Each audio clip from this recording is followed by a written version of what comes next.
我开个 countdown。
Hello，Hello。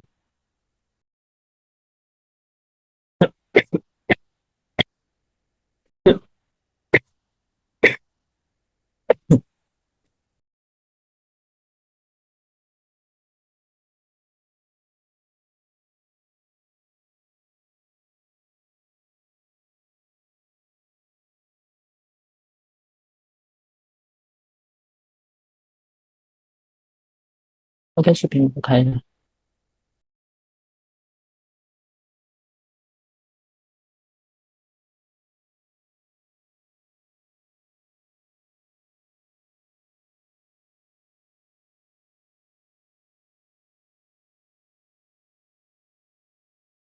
If you have 2 minutes.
One minute.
Okay, let's start it.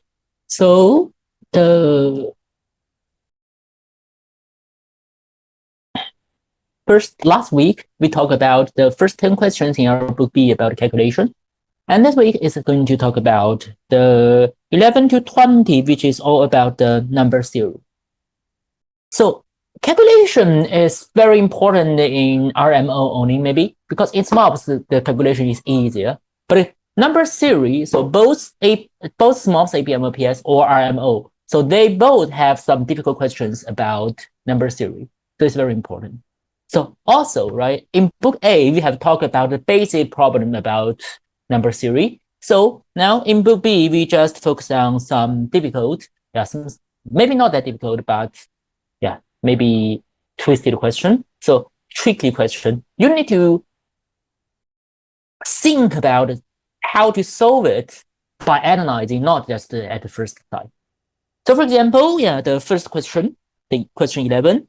So it's something like, we want to find the sum of reciprocal of all positive factor of 120. So it's something that we're talking about the factor of a certain number. So 120 is 3 power of 2, a 3, and a 5. After we doing the prime factorization, we can know the number of factors.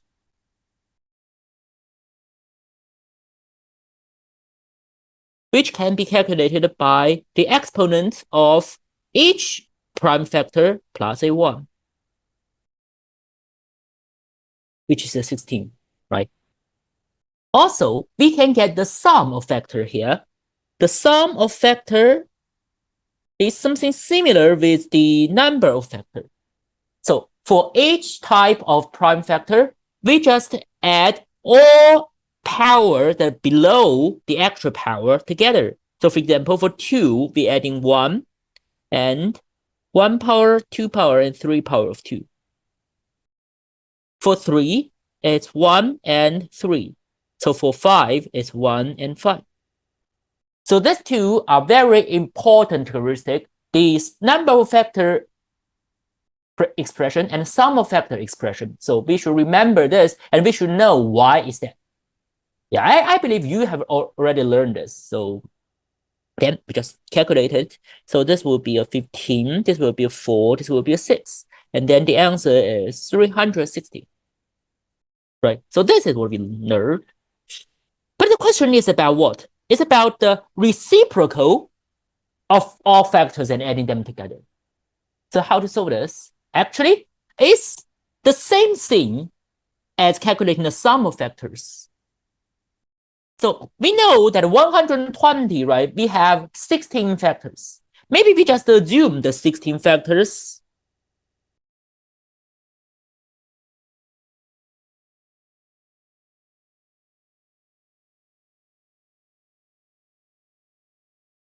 Being so A1, A2, and in ascending order, A3 till the end, A15, A16.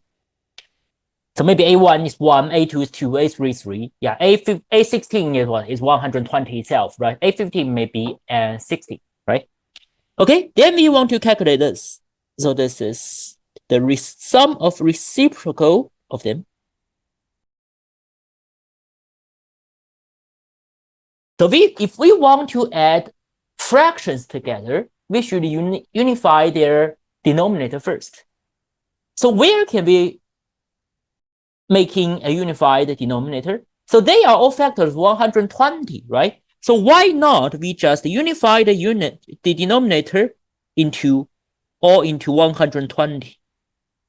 Obviously, this would work, right?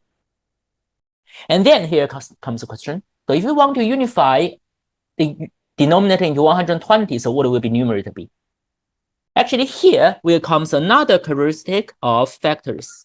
So we know that, so if we list the factor of 120 from in an ascending order, then the smallest times the largest, the second smallest, and the second largest.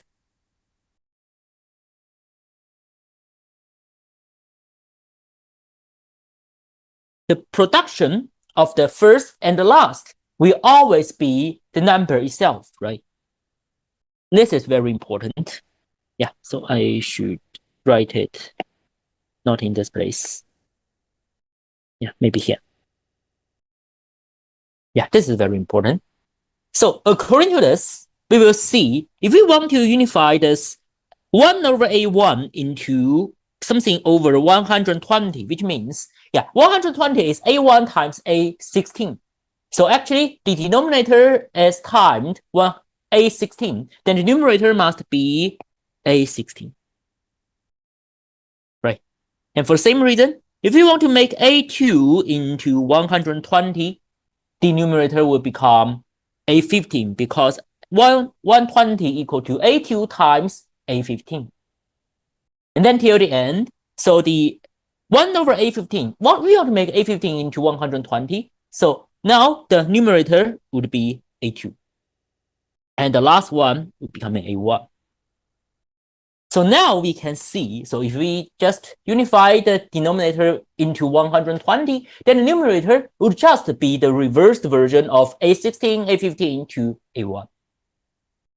So actually, when we adding them together, it's just the sum of all factors then over the number itself, 120. As we have calculated before, the sum of factor is just this one, right? It's 360. So now this is 360 over 120. So the answer would be a 3. Yeah, this is from SMOPS, I believe. Yeah, this is a small question. And the key point is, so we should know two things at least. So first thing is that the sum of factor. And second thing is that if we pairing the factors of a certain number, first and last, second smallest, second largest, the production would always be the number itself. So we know this too, we can solve the problem easily. Okay, this is question 11. So the question 12 is another thing about prime factorization. Yeah, but, right, so it's something like fraction split terms. We want to find positive integers for this. So we want to make the 1 over a plus 1 over 35 equal to 1 over b. Or maybe we can write it into this way. So it's 1 over b minus 1 over a equal to 1 over 35. It's also a SMOPS question. And to solve this, we may just, right, so this is in a fraction. So we may want to make this fraction form into maybe an equation form, right? So firstly, to the left side, we just unify the denominator becoming a minus b over ab equal to 1 over 35. And then we just do the cross multiplication, and that is equal, which means 35 times a minus b equal to ab itself. Then we turn all the a and b to one side, we will get ab plus 35b minus 35a equal to 0. And this is a very important form for us to know, because both in the SMOPS and the NEMOS, there are sometimes this question about this type of form. So it's written like, so this AB plus MA plus MB. Yeah, this form can always be written. So if there is additional MM, so it would be equal to A plus, so A plus the number before B, and B plus the number before A. Yeah, this is a very important sample factorization, and it's often used in solving problems. So if we know this, then we can see, so in this case, so we have AB plus 35B and minus 35A. So we can write this, so this can be turned into AB, so it's A plus the number in front of B, B minus the number in front of A. And then so we get an extra minus 35 squared, right? So then it will be equal to, and then we plus this back. We plus this back. So it would be equal to 0. So why is that? So why we plus this perfect square making a 0? Because, yeah, you see from here, so 1 over b is larger than 1 over 35, which means b is smaller than 35, which means we cannot use the b minus 35 here. It's obviously a minus number. So we should reverse it into, right? So we reverse it into 35 minus b, and then things become different, becoming 35 minus b, then a plus 35. Actually, we just move the whole equation to the right side. So then this would equal to what? Equal to the square of 35. And then, yeah, now we just get two numbers. The production of them is the square of 35. So then we just do the prime factorization of the 35 to get the actual value of a and b, right? So 35 is 5 squared and 7 squared. So notice that the 35 minus b is smaller than 35. Then we can just list up. So this 35 minus b can be 1, 5, 7, or 25. The full factor that is smaller than 35. And accordingly, so a plus 35 can be 1, 2, 2, 5. So this is what divided by 5. So it's 2, 4, 5. Yeah, 2, 4, 5. And so this is 175 or 49. So actually, we have 4 group of solutions for 35 minus b and a plus 35. And then we can use this 4 to get the value of a and b. So totally, we have 4 solutions. The answer will be 4.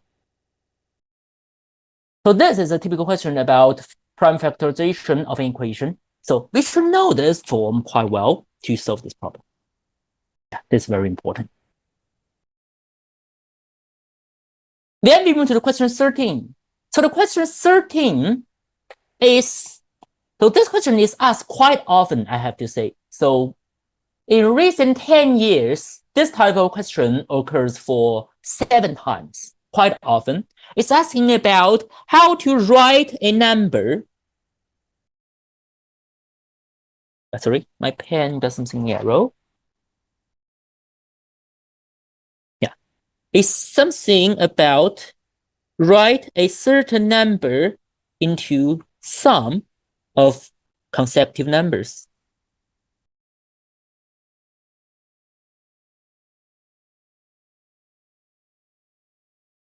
So the way to solve this, we should use the Gaussian sum of an arithmetic sequence. Also, their conclusions very useful.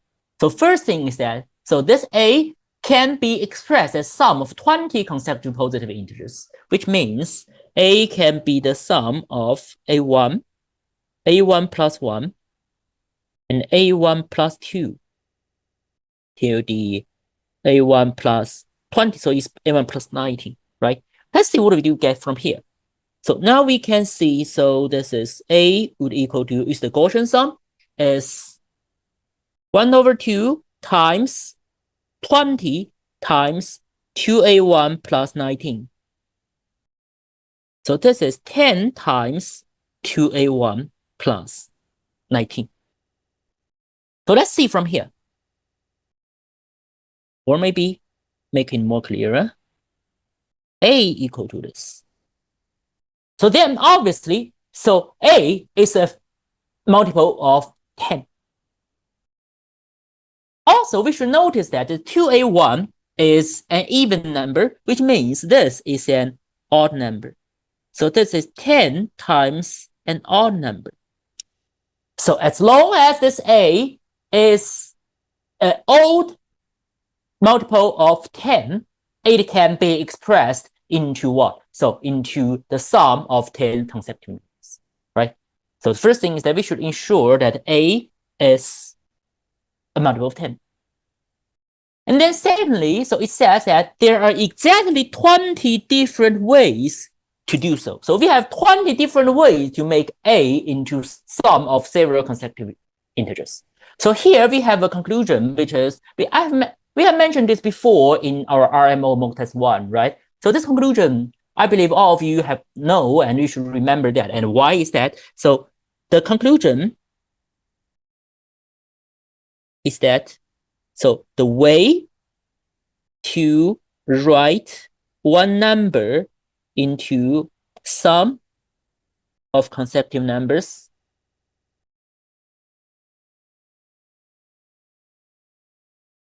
equal to the number of odd factors of this number minus a 1. This conclusion is very important. So I wonder if you have learned this before, if you know this before. So maybe I will ask. So if you know this conclusion, you can type 1. If you don't, you type 2 in the chat box. So I will know.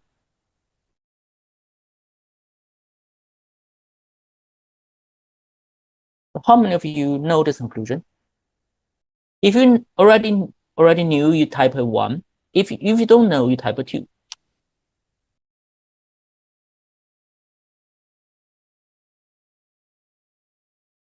Yeah, okay. 1 here, 1 here. What about on YouTube?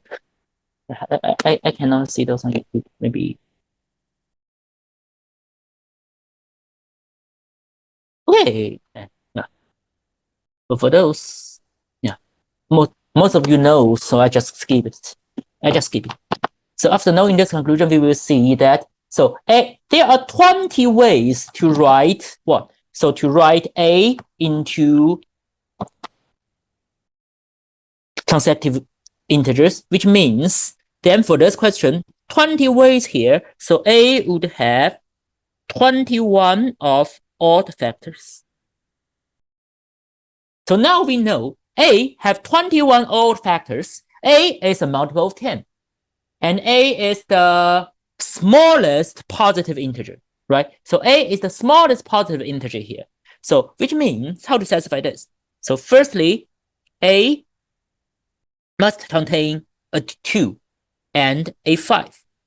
So A will have 21 odd factors, which means the odd part must contain 21 factors. So 21 equal to 3 times 7. So it can be written as 2 plus 1 times 6 plus 1. So the odd part of A is the 2 power of 5 and 6 power of another prime factor. So which, for the smallest, must be 3. And then, this is what we need. Also, it can also be like maybe this one, or be like this one, but these two are obviously larger than the A we want, right? So now, then we get the smallest A here. And this is the answer we needed. Maybe we need to calculate it. Do we need to calculate it? Yeah, maybe. Maybe. I mean, it's not that difficult because the 6 power of 3 is what, 729. 729 times additional 5, then we'll be okay. So it would be 36450. Yeah, not that difficult to calculate. Okay. So then it's the question 14. Question 14 is about lowest fraction, which is the coprime issue. So look at these fractions. So what's the common part of this fraction? It can be seen that, so the difference between numerator and denominator is always what? It's always 7, right? So all the series of this fraction can be written as A over A plus 7. So if this is the lowest or the simplest, which means A and A plus 7 are coprime. So when we talk about coprime, there is a conclusion is that, so if two numbers are coprime, then one number and their sum or difference are also coprime. This is very important. So now the two numbers are coprime, their difference is 7, which means the number A and their difference 7 must be coprime as well.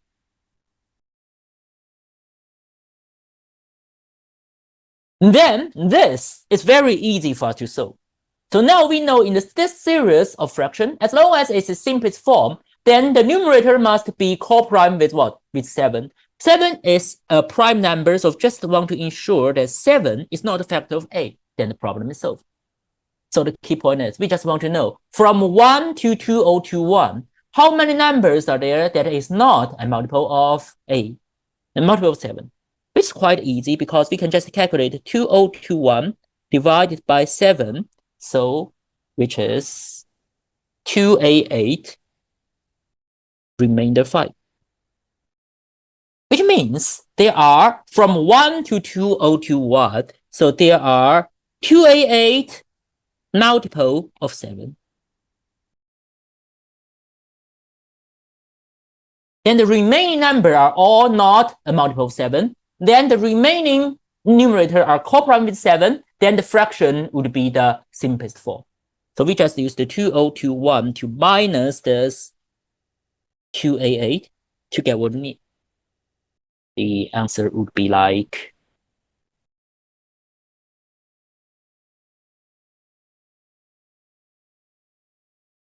1733. This is quite easy if you know, right? So this is quite easy if you know the co-prime rule. And there is a similar question in the RMO, I believe, which is more difficult than this one. So which is, so it's that we want to find the fractions between, so I don't recall exactly the number, so maybe I write a random one instead. So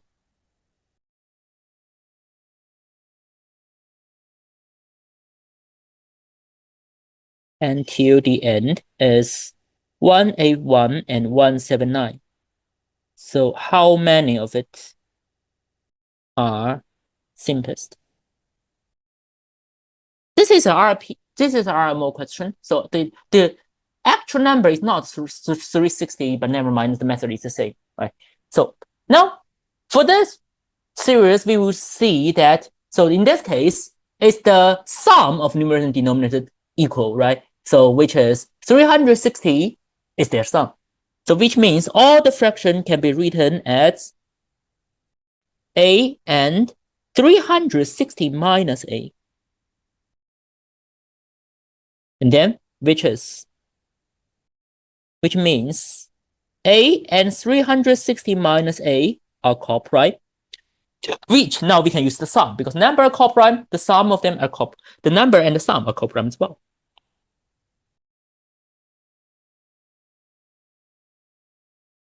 So this is more complicated because 360, we have many prime factors, which is 2, 3, and 5, right? So then we should know that 2 is not a factor of A, 3 is not a factor of A, and 5 is not a factor of A. And that's the way we make A and 360 co-prime. Then how many numbers there? We know that A is from 100 and 101 to 180, right? So actually 180 cannot do it because it's not a co-prime, but we write it here. So now for this one, we may use the Euler selection method.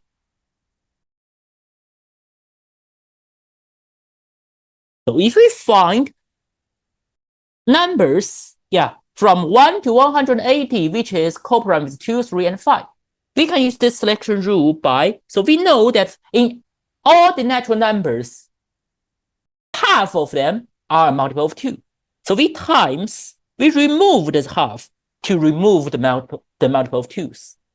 And in the remaining numbers also, we have 1/3 of them, which is a multiple of 3. Then we times additional 1 minus 1/3. And then 1/5 of all number are multiple of 5. So then in the remaining number, we just remove the 1/5, the multiple of 5. So we use the multiplication law to remove all the multiple of 2's, 3's, and 5's. And this answer is what we need. So this is 90, this is 60, this is 48. So actually we have 48 numbers between 1 and 180, which is not a multiple of 2 or 3 or 5. And this is what we need. So there are 48 of them. A similar question in the RMO. Okay, I believe it's easier because I believe in RMO, real RMO question only have 2 prime factors. So it's easier than 3, but the logic is the same. Never mind. So this is the question 14 about co-prime issue. Question 15. Yeah, it's also about the co-prime issue, but it's much more difficult. So this is an RMO problem. Or, this is an RMO problem. The RMO problem.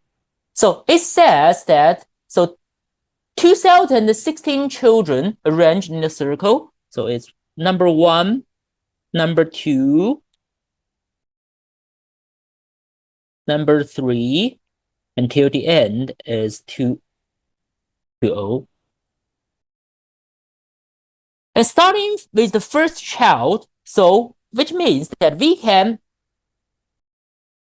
distribute the candy, right? So we can distribute candies. So by every n children, for example, we can distribute candy by every 1 children or every 2. So by every 1, this is 1, 2, 3, 4. If it's every 2, it's the 2, 4, 6, right? So it's 2, 4, 6, and 2, 2, 0, 1, 6.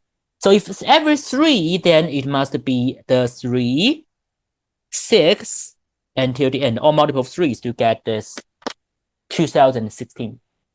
So you will see from that, if we give it to every 2 kids or every 3 kids, so we made a circle back to the end, and we will see that only the odd number, only the even number, or only the multiple of 3s can get the candies, because the circle is finished. In each circle, only them can get.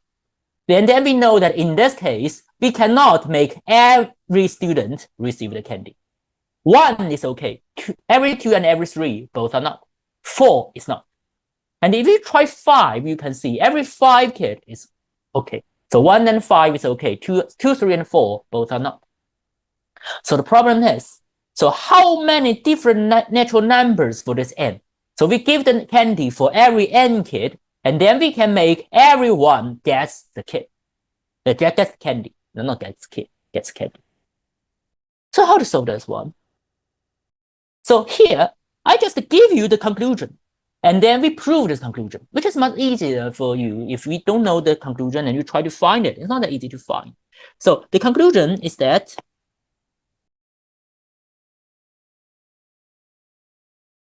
if we give it to every n kid, right?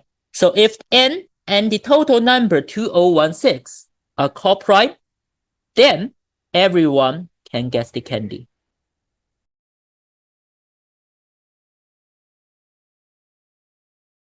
If not, if n and the 2016 are not co-prime, then they will not get it. Not everyone will get a candy. So how to prove this? How to prove this? So maybe we know that from 1, 2, and 3, we see a pattern is that, so after we distribute the candies, eventually it will get to the back to normal, the 2016, right? So which is the first or the last? So let's consider something is that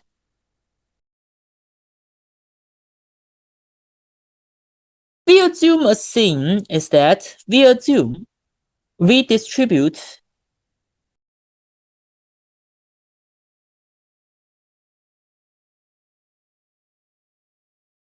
the nth candy, not the nth candy, maybe the mth candy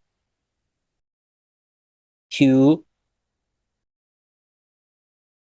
2016. So why this? Because we start from the 0, which is also this 2016, right? So now eventually we will get to the 2016 and be back to 0, which means we start an additional pattern, right? So actually we start the additional new patterns here. So if in the first pattern there are someone who cannot get the candy, and in the second and third pattern, simple follows, right? So now this means the end of whole pattern.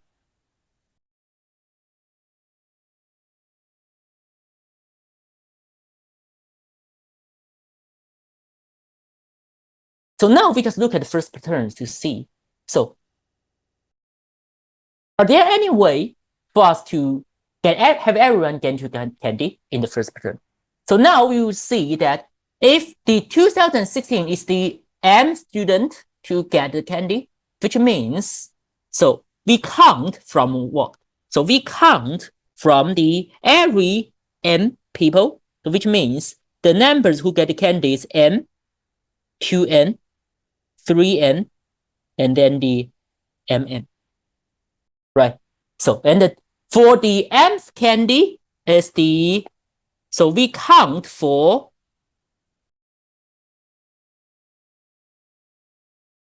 this number of kids, right? So we count from starting with the first is the, maybe if n equals 3, then 3, 6, 9, right? So now in this case, if we are back to the 2016, which means, so this MM must be what? So then this M times M must be, so it's a multiple of M. And we back to the circle, right? We back to the start point of the circle, which means this one must be the common multiple of both this M and the 2016, right? So we distribute candy for every N people. So the number we count for every N kid, which means the kids we count is a multiple of M. And we finish a circle back to the start point of the circle, then it must be the number of people we counted must be a multiple of 2016, right? And then we should know that, so this one,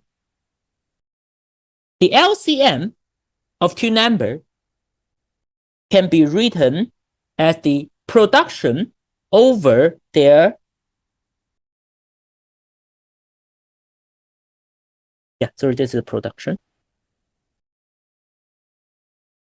The production over their HCF, which means now we can get the M equal to 2016 over their HCF.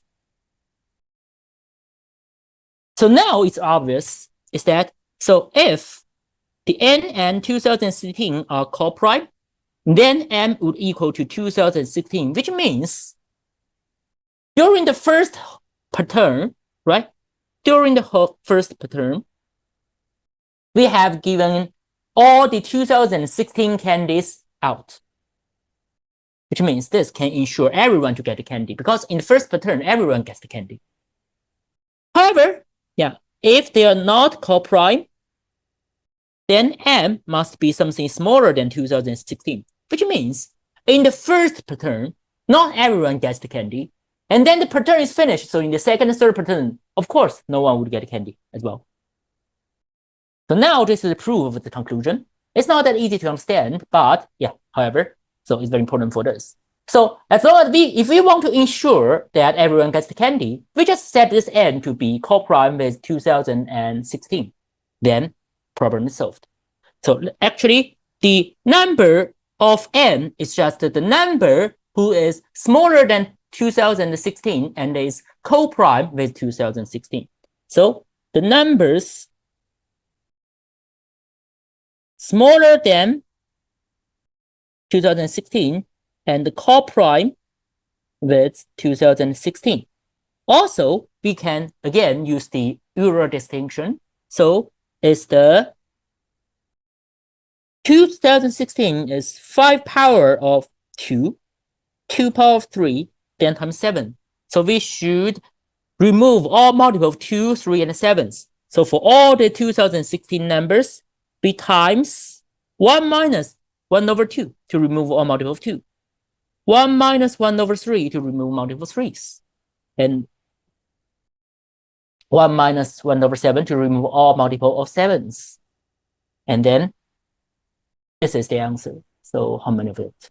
So this is 1 over 3. And so it's 2 over 7. So it's 5, 7, 6. So the answer would be 5, 7, 6. Now this is a typical one. So from the RMO. I believe firstly in 2016, this is around 2.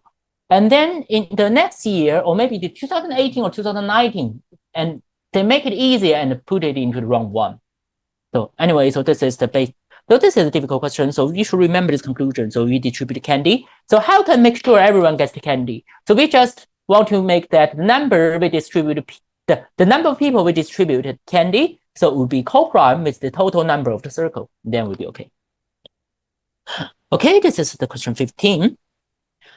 And the question 16 and 17, they are about the remainder calculation, or it's actually the last digit calculation.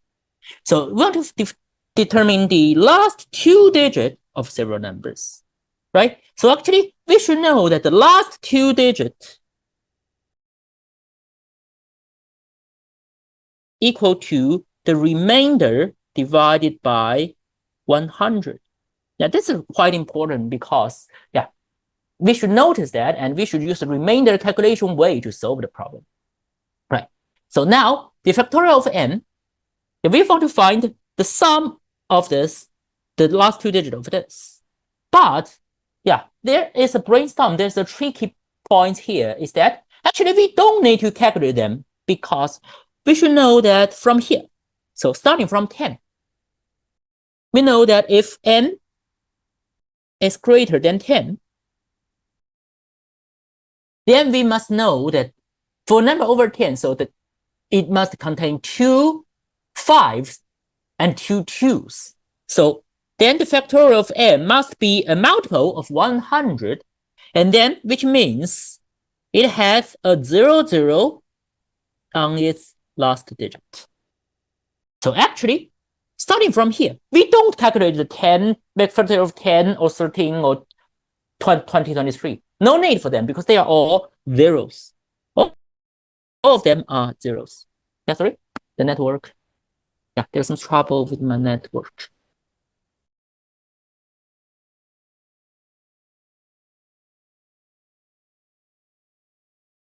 Yeah, let me reconnect.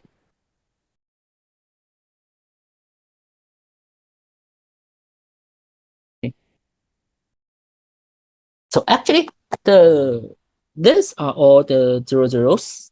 So we just need to calculate the first, right? So we just want to calculate this one, and which is quite easy because this is 01.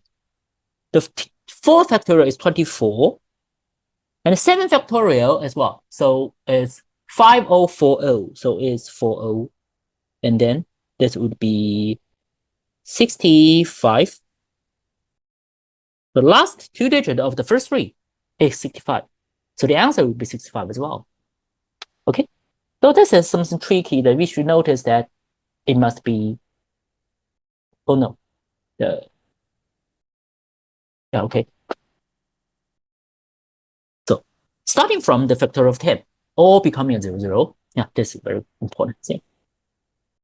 And the number 17, this is something I need to mention because, yeah, actually for this question, it's the last 2 digits of this, which means we want to calculate the remainder of 100. We can ignore this 8. So there's no need for this 8.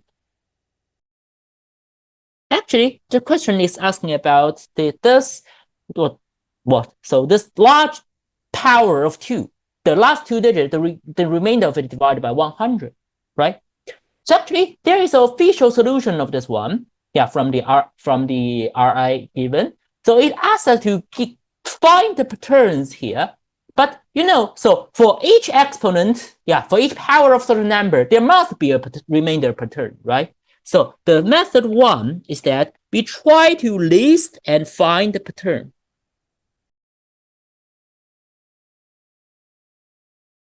Which is the basic logic. And then the pattern would be 20. I can tell you. So we can, the pattern for this is 20. So if we list the first 20, last 2 digits of the 1 power of 2 to the 20 power of 2, then 21 power of 2, you will see that 21 power of 2 equal to the last 2 digits becoming 02 again, then 04, then 08. So actually, if you list them, so you can find the pattern is 20. And then, so you find the pattern of 20, then because we know that, so divided by 20 have a remainder of 1. which means this one is the first of the pattern. So it have the same last two digits of 1 power of 2 minus 8. And then one, oh, no. This is not that easy because, yeah, we should notice that. So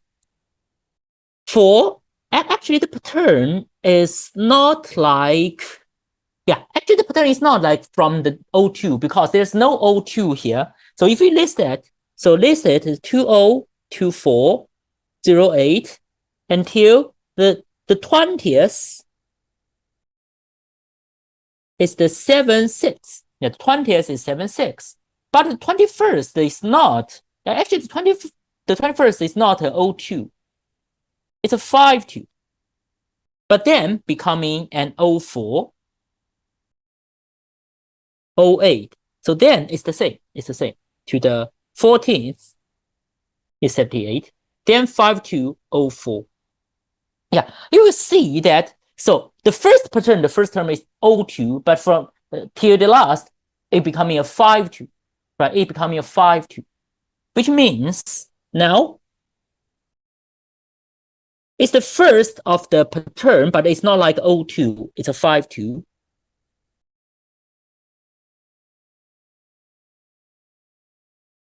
So the last two digits of this is 5-2 minus this 8 to becoming a 44. So this is, and then we find these patterns, right? So by the enumeration, it's okay. The official solution right this way, but I wonder how many of you have the patience to list to the 21 power of 2 to eventually find the pattern. Not that easy, right?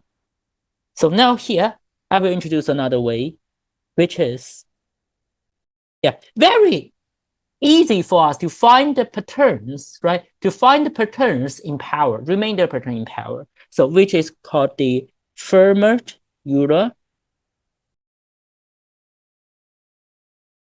theorem. So how do you use the Fermat-Euler theorem? So first is that it's 100, right? 100 can be written as 4 and 25. So then if we want to determine the remainder divided by 1/20, we can determine it by the remainder of 4 and remainder of 25 respectively. And then we should know that it must have a remainder 0 when divided by 4. And what about the 25?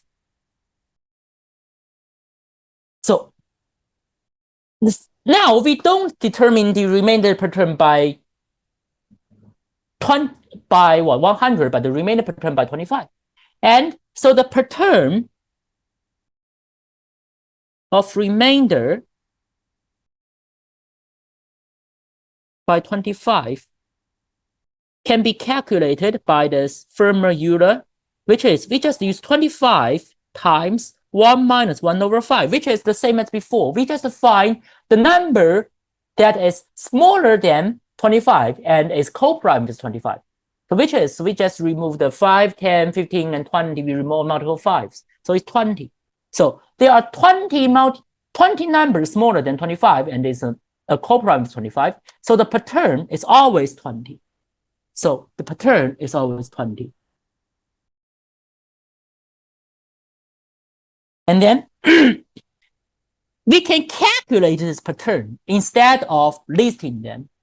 And so if the pattern is 20, so then this one have so this 201A, 201 have a remainder 1 divided by 20. So it have the same remainder with the 1 power of 2, which is 2. So then, this number have remainder 0 divided by 4, remainder 2 divided by 25. Then we can determine the remainder by 100 is just, so we just find the number that satisfies both 2, which is the 52. Actually, this is a more advanced way of finding the patterns. We use the Fermat-Euler theorem to just calculate the pattern instead of listing and finding. But I wonder how many of you have learned this before, the Fermat-Euler theorem? So again, so if you learn this, if you know this theorem, you type 1. If you haven't learned this, you type 2.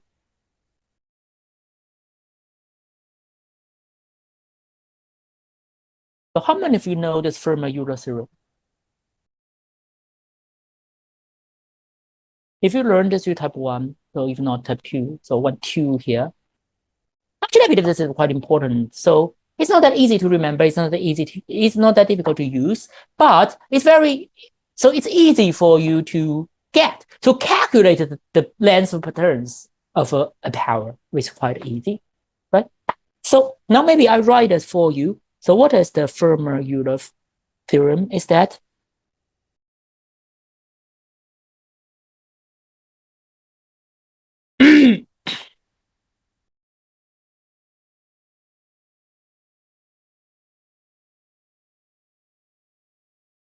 is that the pattern of n power of 2 divided by p, right? Pattern of remainder of n power of q divided by p. So p and q can be any natural number, actually. So it's can be written as phi p equal to the number smaller than p and co-prime with p.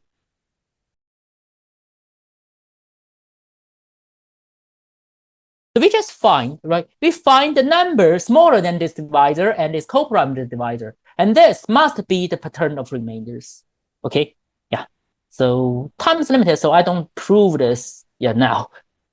It's a little bit complicated to prove. Okay. And then the question 18, it's also about the remainder calculation. So we see that we want to have a rectangle here to include numbers that the sum is a multiple of 7. So as long as we see the sum or difference of several numbers equal to a multiple, it's always important for us to change it into a remainder problem.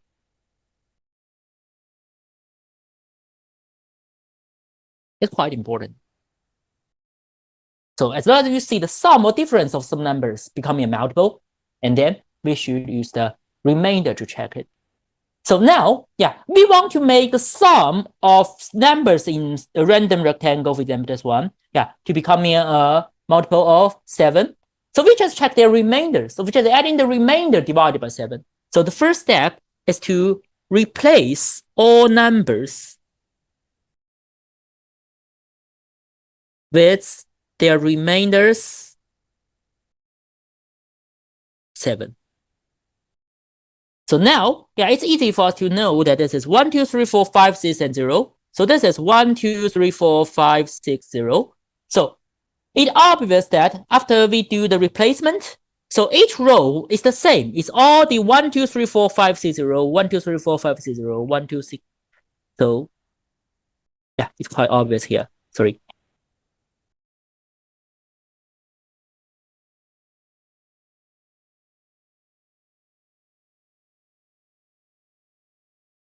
Right.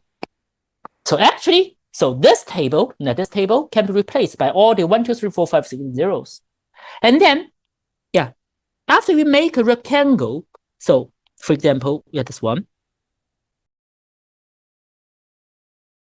Because now, numbers in all the rows, they are the same. They are all 1, 2, 3, 4, 5, 6, and zeros. So the number of each rows are the same. Then the sum of rectangle can be written as, because each row, they are the same. So it's the sum of row times the number of row. Right? Because each row, the number are all the same in every place. So the sum of a rectangle can be determined as sum of a row times the number of rows. So if we want to ensure that the sum of rectangle is a multiple of 7, then there are only two cases. It's either the number of row a multiple of 7, or the sum of each row is multiple of 7. Right. Now we check the first situation. So if it's for this rectangle, the number of rows is a multiple of 7, then can only be what? Can only be 7. So which means as long as we choose 7 rows for this rectangle, make its width be becoming 7. Yeah. So maybe this one or this one, right? So now because there are 7 rows, the sum of the 7 rows is 7 times something. So it must always be what? So the sum of it must be a multiple of 7, right? So now in this case, how many choices do we have? So actually now we can just randomly pick any of a segment, the horizontal segment, to be the length, and the width is the 7, right? So width, we have width equal to 7, only 1 choices. And the length can be any. So we can use any segment to be its length. So how many segments are there? So we have 1, 2, 3, 4, 5, 6, 7, 8. We have 8 vertices. So we have 8 C2. So we have 28. Yeah, 28 choices. So if we only draw a rectangle, width is 7, length is any. So we have 28 rectangles, right? So there are 28 rectangles with number of rows being 7. So the sum of this rectangle is a multiple of 7, right? That's the first case. And the second case, if we want to make sum of each row of this triangle, which is the sum of the widths, it's a triangle. It's a multiple of 7. So how many choices do we have? Actually, we may observe it. We will see that the sum of row is multiple of 7. There are this type of the choices. So first, it can just be a single 0, which means so we just choose here or here, right? Also, it can be, so it must be consecutive. So it's 3 plus 4. Yeah. So if we choose this to be the width, yeah, to be length, and then now the sum of each row is also a multiple of 7. Or 2, 3, 4, 5. Or 1, 2, 3, 4, 5, 6. Or 1, 2, 3, 4, 5, 6, and 0. So actually, if you want to find the rectangle, the sum of each row is a multiple of 7. We only have this 1, 2, 3, 4, 5, right? So we have 5 choices for its length. So for length, we have 5 choices. What about for the width? Right then, so because we now ensure that the length is a multiple of 7, then the width can be any number, right? So now the width can be any. But notice that for all the width be equal to 7, we have calculated in the first condition. So in the second condition, so we should remove a 1 from this all the 28 choices, because for width equal to 7, we have calculated already, right? So avoid this crossovers, we minus this 1. So actually 28 choices, because we have already calculated one the condition before. So totally in this case, 5 choices for length, 27 choices for width. So this is 135 choices of rectangles. So then the final answer would be the sum of the two conditions. So it's 28 plus 135, becoming a 163 rectangles. Yeah, this is an APMOPS question, just from the last year. Yeah, I believe this is just from the last year. So many students ask about this question. So actually, it's not that difficult. But it's actually, I have to say, it's not that easy, because it's the merging question of number theory and counting, right? So, so in SMOPS or RMO, so if we merge some question, merge 2 arguments into 1, so it makes question difficult. So I can accept you fail to solve this problem, yeah, but I don't think it's that difficult. Okay. And then, so the number 19 is a complex one.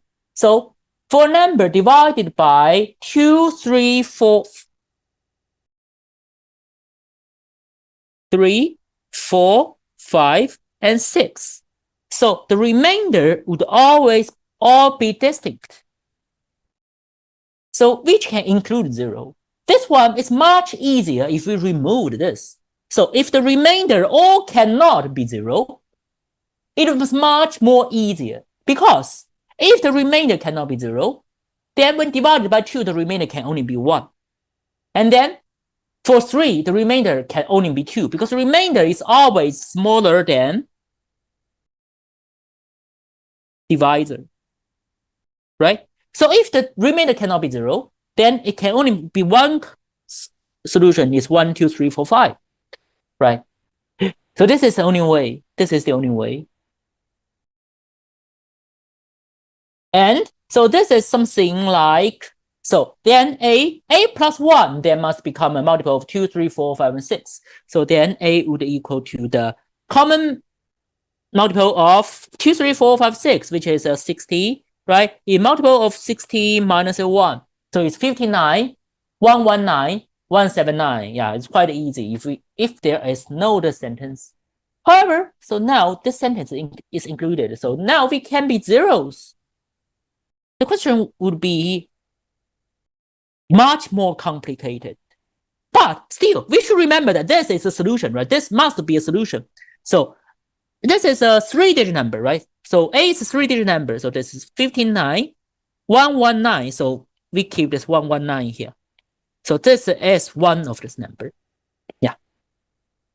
However, so if the remainder can be 0, so the remainder can choose from not only 1, 2, 3, 4, 5, but 0, 1, 2, 3, 4, 5.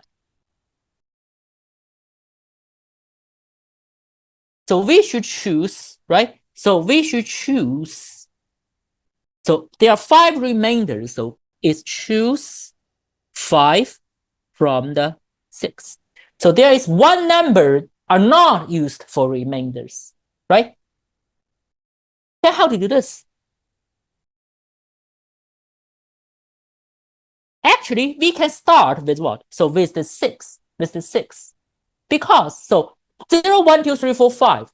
So 4 and 5, at least we should use 1 from 4 or 5, right?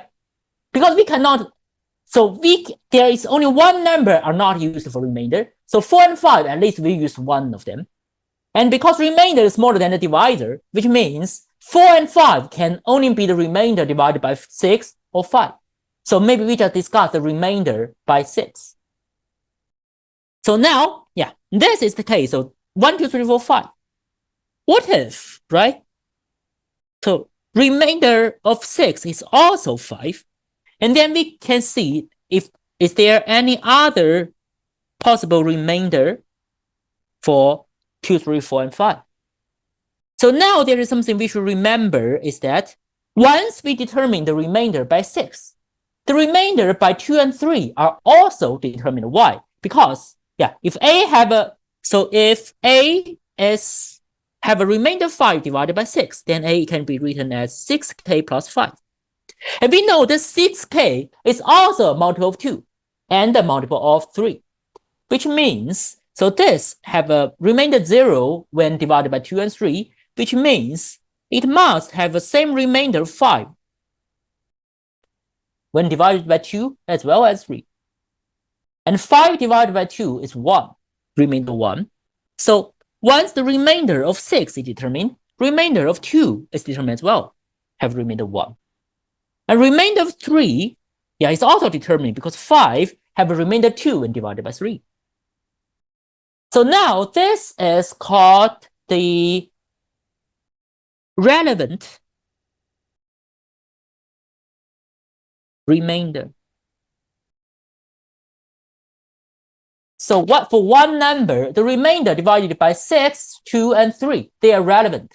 So as long as two numbers have a relationship between multiple factors and their remainder is relevant. So for 6, we can determine 2 and 3. Also, right, we can determine the remainder by 4. Why? Because, so the remainder divided by 2 is 1, which means A is odd number. And for odd number divided by 4, so it's 4k plus something. And we know A is odd, 4k is even, so the remainder must be odd as well. So when A divided by 4, the remainder must be odd as well. So for odd numbers, we have already used 1, and we cannot use 5 to be the remainder of 4. So the remainder of 4 can only be what? Can only be 3. So actually, once we determine the remainder of 6, we just determine the remainder of 2, 3, and 4. But for 5, it's 3. So for 5, 5 is irrelevant with 6, or any number, because 5 is a prime number. So 5 can be any. So 5 can be 4, and this is the first case. But 5 can also be the number we not used, which is 0, right? So the second case is that the remainder for 6 is also 5, but the remainder for 5 is just 0. In this case, can we solve the actual value of A? Yeah, for the smallest 3-digit number of A, right? You don't want to ask for the smallest. And so in this case, so for 2, 3, 4, and 6, it's their common multiple minus 1. So 2, 3, 4, 6 is what? 12, right? So then it can be written as A can be written as a multiple of 12, then minus A1. Then, so for this, so A is, try to list it up. So this is 11, 23, 35, so on. And A is a multiple of 5, so the only solution is 35, right? So 35 is the first number to satisfy all these conditions. And then we just use the 35 to plus all the common multiple, the 60. The next one is 95. The next one is 155. Yeah, 155 satisfies all our need, which is, yeah. So this is the second number we asking for, right? And is there the third case? Of course, we have. So for all in front, we just assume the remainder of 6 is a 5. What about the remainder of 6 is smaller? So it cannot be 5, then it must be 4, right? 4 and 5, we should use at least 1. So what if remainder of 6 is 4? Then for the same reason, right? Then for the same reason, so the remainder of 6 determine the remainder of 2 and 3. So it's 6, the multiple of 6 plus a 4. So it must be an even number. So remainder 2 is 0. Remainder by 3 equal to the 4 is a 1. And also we know that this is an even number. So when divided by 4, the remainder must be an even number as well. So we used up for 0 and 4, so the remainder can only be 2.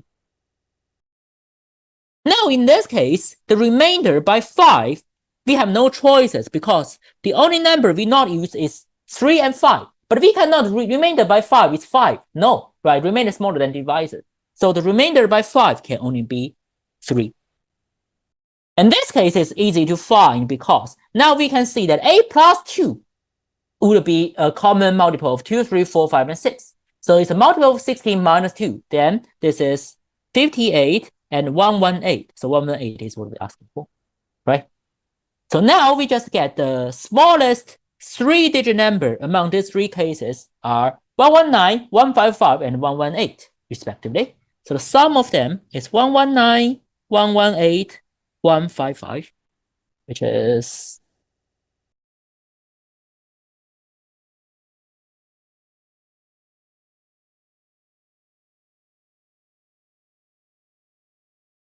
392.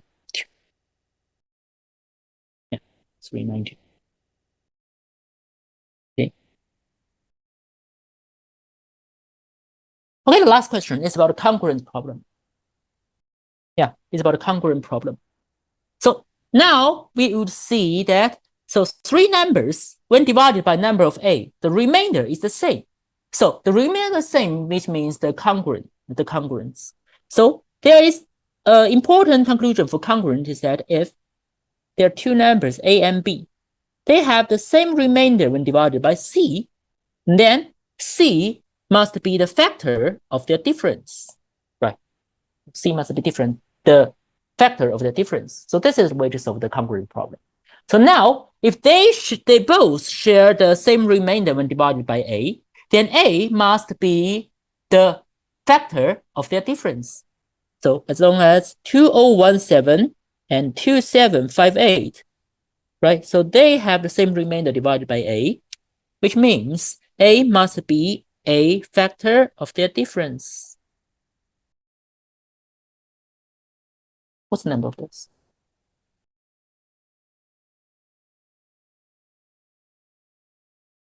741. Yeah. Also, for 2758 and 370, they also have the same remainder. Then the divisor must be the factor of their difference as well. What's that? It is 912. So we see that to ensure this, so A must be the factor of these two numbers, which means then A must be the factor of their, A is the common factor, so A must be the factor of their common factor. Then we may try to use the ladder to find out what is the common factor of this A, of this two number. So obviously we can see a 3 here. So we just use a 3 first. This is 247. 247. And this is 304. Right, 304. And now, it may not be that easy for us to get, so to see out, so what is their, right? So to see what is the common factor here. So maybe we can just starting from them. So we just do the prime factorization for each of them and to try it out. So for example, we can start from here. So this one, we can see there is a 2 here. 2 2s here, actually. Divided by 2 2s is 76. Then we can divide the additional. So this is 4 power of 2 times 19. It's obvious that 247 is not a multiple of 2. So let's try if 247 is a multiple of 19. And it is.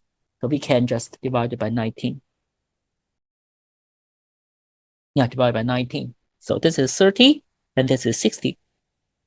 So the LCM, right? So the the HCF of these two numbers is 3 times 19, which is a 57.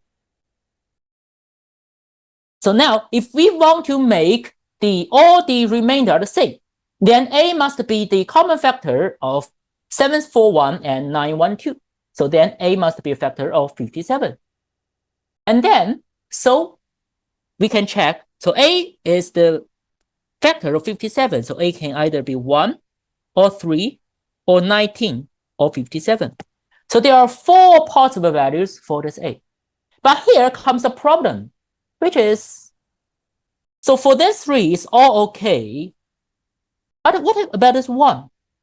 So does 1 satisfy the condition? Because all the number divided by 1, there is no remainder, right? So for 1, there is no remainder.